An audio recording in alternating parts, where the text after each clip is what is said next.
right. Third story of the day. Is this third story? Nope. All right. Fourth story of the day. Now, I've been covering things that are happening in politics, things that are happening with this election, some things that are happening broadly within culture, more than I ever have. And I see and hear all you guys who respond in the videos that I drop on this topic. And so, nothing starts off dope, but it's still all happening. And I was really struck by this conversation with Jill Stein. Now, there's a lot of people here that say I need to, talk to more people who are outside of the mainstream politicians, or I need to highlight some of the things that other people are saying. And Jill Stein, she was just on The Breakfast Club. And there's some moments that stood out to me. I watched the whole interview this morning, and then there's obviously some clips here on social, but in multiple situations, Angela Rye was very antagonistic towards Jill Stein. Jill Stein is part of the Green Party. The Green Party is a third party.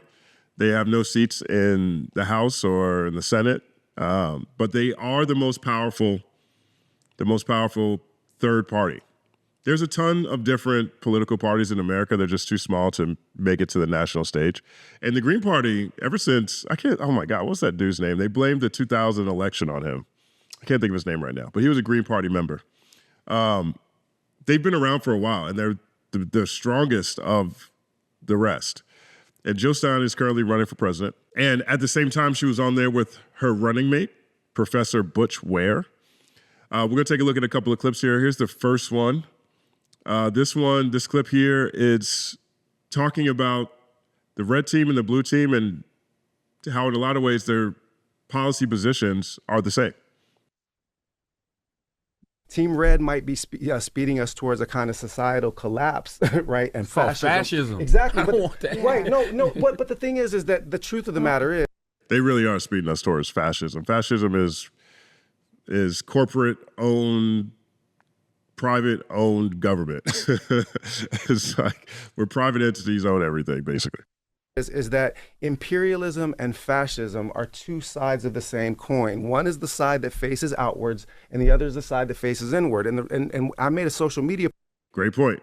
I mean, there's a lot of people in this audience who point this out all the time. Whenever I let them know how I feel, I don't rock with anything the Confederates are doing, right? And obviously, because the South is Confederate, so whatever side the South is on is the Confederate side. I don't care what jersey they're wearing at any point in time. It's the same people. But some of the criticism I've received from you guys is that I'm too narrow in how I'm approaching these conversations. And I think that's a fair point. You know what I mean? Overall, I'm not narrow in how I think about these things. But if you're reacting to the type of content that I've shared around these topics, yeah, I understand where that would come from. And he made a great point, right? Fascism and imperialism are two sides to the same coin, which I agree with. Post before I got brought onto the team that said it this way, is that whether you vote Team Red or Team Blue, militarized fascism wins. Because the AIPAC and the weapons manufacturers are patrons of both networks. And just to return to that point, right, I've been on campuses, I organized. Look at Angela Rye's face. She looks terrible. She looks like she would sit there on a mission just to discredit this, the Green Party candidates. But look at this. Look at Angela Rye right there. Oh my gosh, that's terrible. Campuses, I organized a Palestinian Liberation Concert on October 21st. I organized a Black and Palestinian Solidarity panel at my local mosque on October 11th, 4 days after. Wow. Like, your brother was not backing down. And the Zionists came for my job within the month, okay? And, a Negro is still standing. So, but the point of all... Zionists came for his job within a month. Ugh. AIPAC is something crazy. I mean, I get really frustrated by that. It's as if our First Amendment rights stop with Israel. I think, if I'm not mistaken, in 37 states, if you try to organize a boycott, divest, or sanction Israel, you can lose your government job. If you're a teacher, you can get fired. If you have a government contract of any kind, you could lose it because it's illegal to. They might have taken this to the federal level. They've made it so that it's really interesting to me because Citizens United was the court case that allowed all this money in politics. And Clarence Thomas and not Alito. Who's the other guy? Was it Alito? No. I can't think of the one that died. The fascist, the fascist Confederate judge who died. I can't remember his name. Scalia. Antonin Scalia. That's his name. Scalia. Their argument was that money is speech. Money is speech. So since the First Amendment has the freedom of speech and people have the freedom to spend their money on whatever they want, you can't limit the amount of money you put into politics because you're limiting freedom of speech. So they equated money to speech. So money is speech, right? According to Citizens United, but not when it comes to Israel. So if you want to organize a protest or divest or sanction or put together a BDS movement aimed at the country of Israel, you can't do that though. You can't do that one. So you can't spend your money in that way and not get fired from your job, right? And that's all AIPAC. I mean, that lobby is challenging the rights of individual citizens, the rights we all have in the Constitution. Money is speech. You can spend as much money on whatever you want for whatever political candidate, but you can't use that same money if you wanted to organize a BDS movement against Israel. And he was over here trying to do a solidarity protest and just gave a reference of them trying to take his job.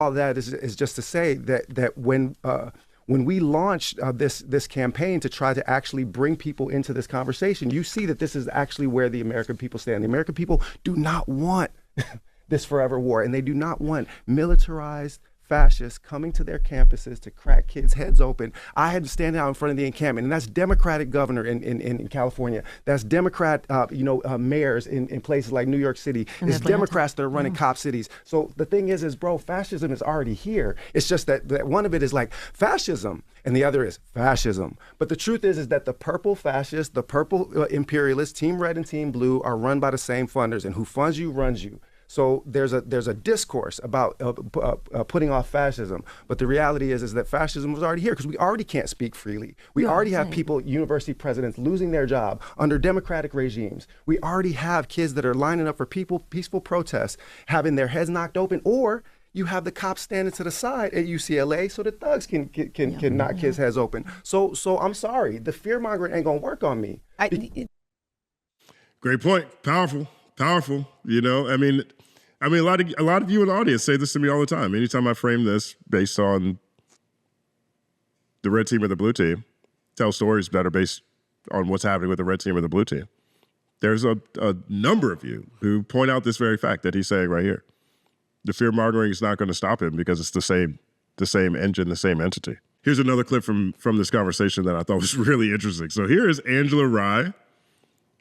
Just going at Jill Stein. Angela Rye was really getting on my nerves in this conversation. Like, she was just, the way she was talking over them felt like she was there as an insurgent. You know, this episode felt like a panel of a lot of different people, even though we're seeing the focus is going to be on Jill Stein and Professor Ware. But there was other people in the conversation too. And she was talking way too much for me. Way too much for me. So let's see what she says here.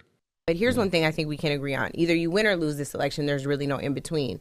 Dr. Stein, in 2002, you ran for governor of Massachusetts and you lost. In 2004, you ran for state representative in Massachusetts and you lost.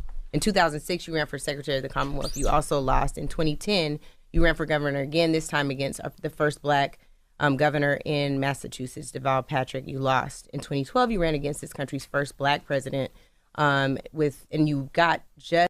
You see how she's setting her up? Like, she is framing this as like, you're not a serious person, you're not a serious candidate, your ideas are terrible. The things that Jill Stein and the Green Party want to do are popular with everybody. They want to get rid of the Electoral College. They just want to get rid of that. I want to do that too. That's terrible. They're all about reparations for black people. I love that. I talk about that all the time. I am with that. You know what I mean? They want to declare a climate crisis. They want to declare a climate crisis. I think, generally speaking, I don't think that climate change is something people debate anymore. We're years away from Al Gore, I don't know if you guys remember that documentary he came out with, but we're years away from Al Gore. People understand what's happening, right? There's a number of things that are just extremely popular. They want to do universal health care. That's extremely popular with people. And they want to pay for these things by dismantling the imperialist state and raising taxes on billionaires. Two things that are also really powerful, really, really popular with people. And they want to stop the war in Gaza. They want to stop that. They want a two-state solution, which is also really popular. You know, so no one, they have probably the most popular positions in the nation. And Angela Rye is doing her best right now to discredit her. Just less than 0.5% of total votes cast. In 2016, you ran against Donald Trump and Hillary Clinton, losing significantly with 1.4 million votes cast for you, but 0 electoral college votes, which I agree with y'all needs to be abolished. But 136 million people voted.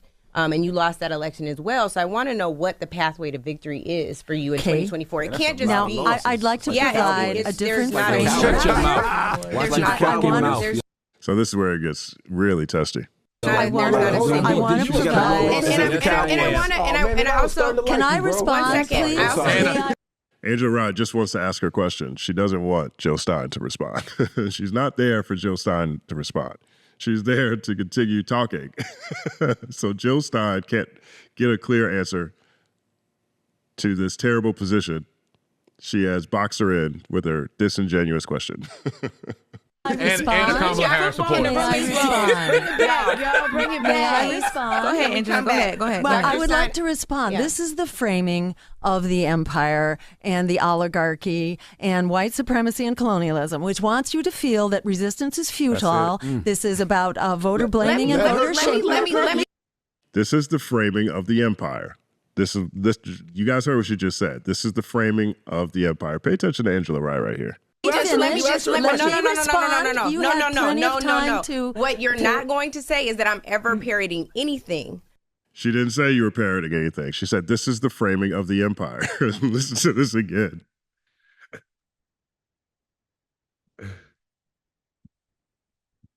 Framing of the empire. Well, I would like to respond. Yeah. This is the framing of the empire and the oligarchy and white supremacy and colonialism, which wants you to feel that resistance is futile. This is about voter blaming and voter shaming. Let me just.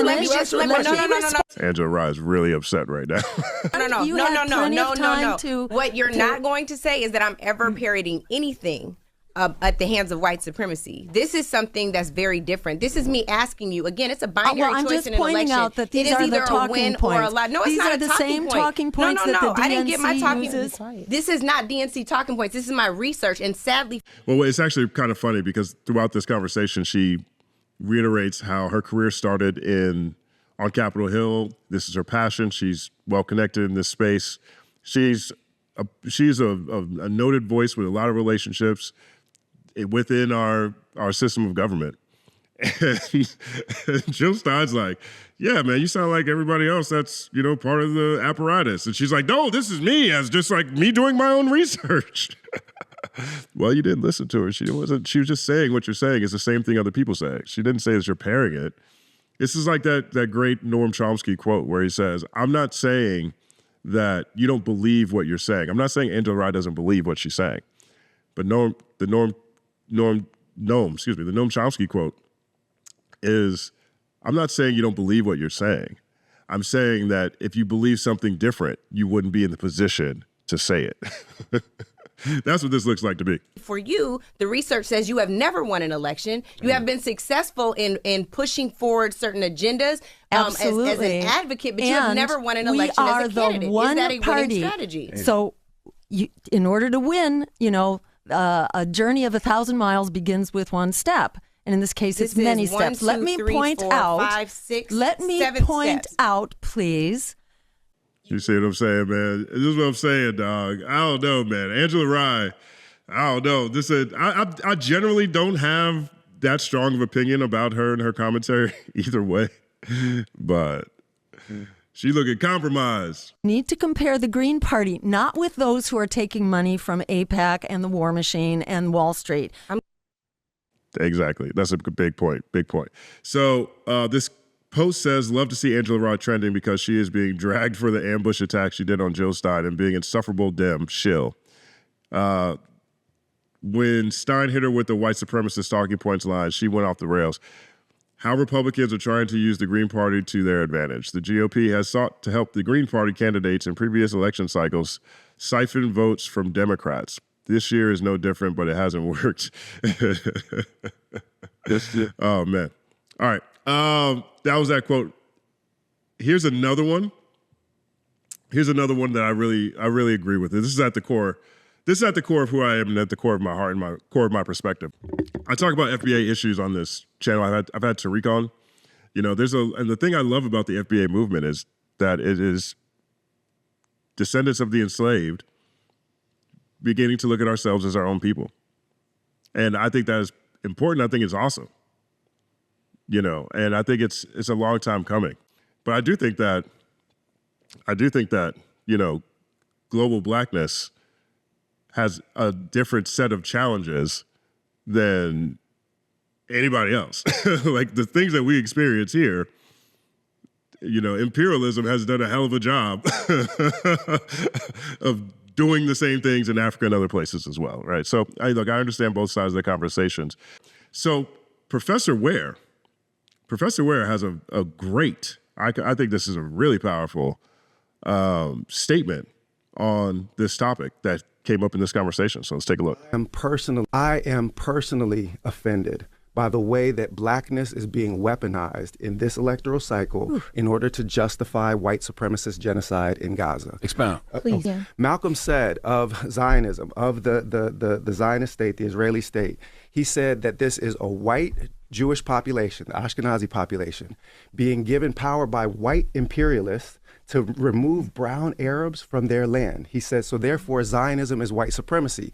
In 1979, Open Letter to the Born Again, James Baldwin said the same thing. He said the state of Israel was not created for the salvation of the Jews, it was created for the salvation of Western interests. When you go through Kwame Ture, Malcolm X, James Baldwin, Toni Morrison, Angela Davis, Assata Shakur, these are all people that cited the Palestinian resistance movement, not even to bring in the Africans, right? Not to mention Nelson Mandela, not to mention Thomas Sankara, who talked about Zionism as being the face of imperialism in the Middle East, right? This is what the Black radical tradition taught me.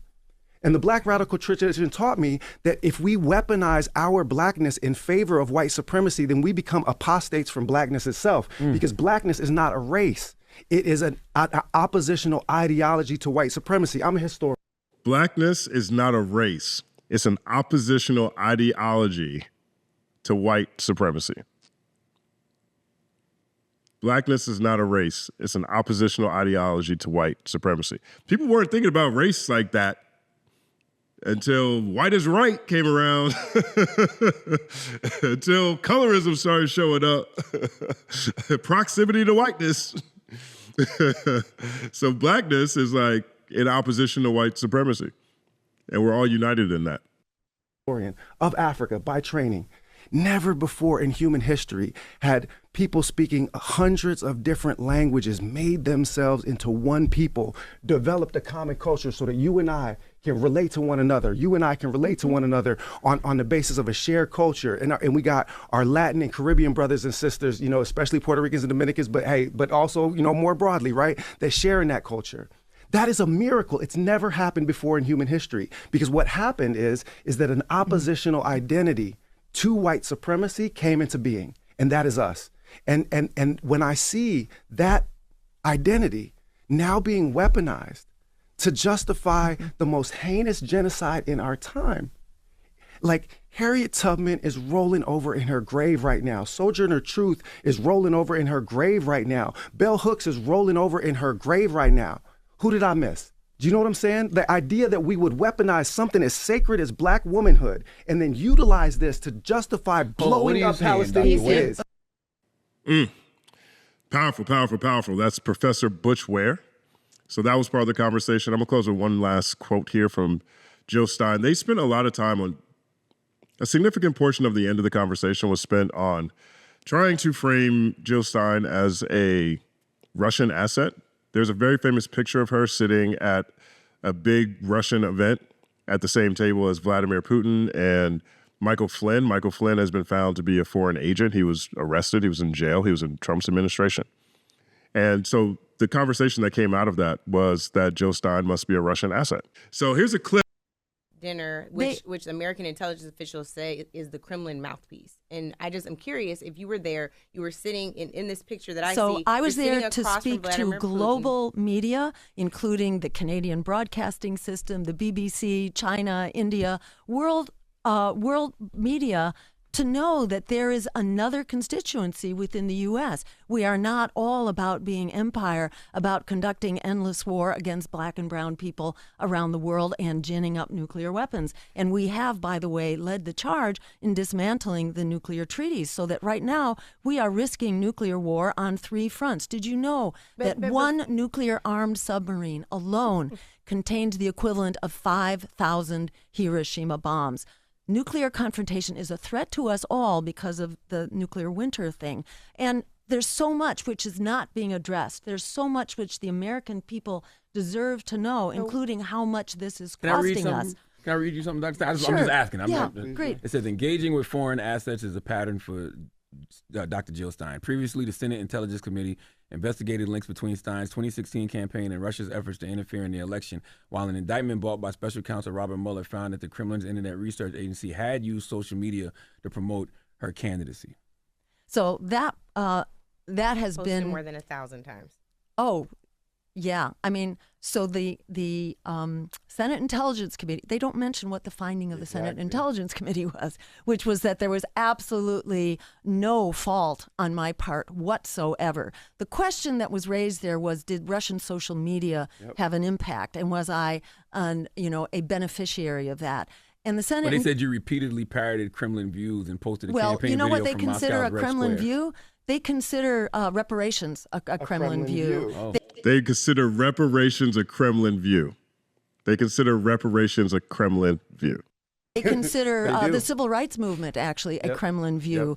They consider the civil rights movement a Kremlin view. They consider racial disparities a Kremlin view. So these are Department of Defense talking points, and these are unfortunately the DNC talking points as well, which repeat. And unfortunately, white supremacy talking points, which is what she said to Angela Rye, who went off the rails. Repeatedly tries to smear me as a Russian agent, They even called though you a it has useful been idiot. Yes, and this has been Ain't no very idiots in this room, man. specifically Let's just be blunt about that. found lacking. And the report, get this, the report that was initially used to supposedly show that Russians had a social media campaign supporting me, that was written by a cybersecurity firm called the New Knowledge Corporation. New Knowledge had to disband shortly after publishing that because they were exposed for conducting an interference campaign themselves in the 2017 Senate election in Alabama. And how did they do that? They pretended to be a Russian influence campaign on social media. So they did exactly what they have accused the Russians of doing. They actually did, and put it under the false guise of being a Russian interference campaign. So this is just such Yeah. So, I mean, very interesting conversation. I think if you haven't checked this out, punch yourself in the face. No. But give it a watch, man. I mean, Jill Stein, the Green Party, just generally speaking, they are where most Americans are per the polls. The things that most Americans want, the Green Party is, their whole platform is that. The entire platform is that. And they're separate from the war machine, from the prison industrial complex, from the insurance industrial complex. They're not sponsored by any of these major industries that seem to be pushing us towards fascism. So I've made plenty of comparisons between the red team and the blue team. And I stand by those comparisons that I've made, 100%. And at the same time, I agree with everything that the Green Party wants to do. Not even just them. I mean, even Cornel West, he was part of the Green Party for a while, and I think he moved on to another party right now. But most people aren't even exposed to their positions. They're rarely let into debates, and they're, to a degree, attacked by both parties. because, you know, their ideas are too popular or too separate from how the status quo goes. In this conversation with Jill Stein, you get the chance to see Angela Rye, who basically positioned herself as the DNC interloper of this conversation. You get to see Angela live with all of her years on Capitol Hill and all of her relationships and her broader perspective on politics go head to head with, you know, who I find to be two dynamic speakers with a real grasp on what American citizens want. And judge for yourself. You know, take a look at what this is and be aware of some of the things that are happening with the Green Party. My name is Justin Hunt. Like, subscribe to the channel, follow The Company Man on everything. It's all happening.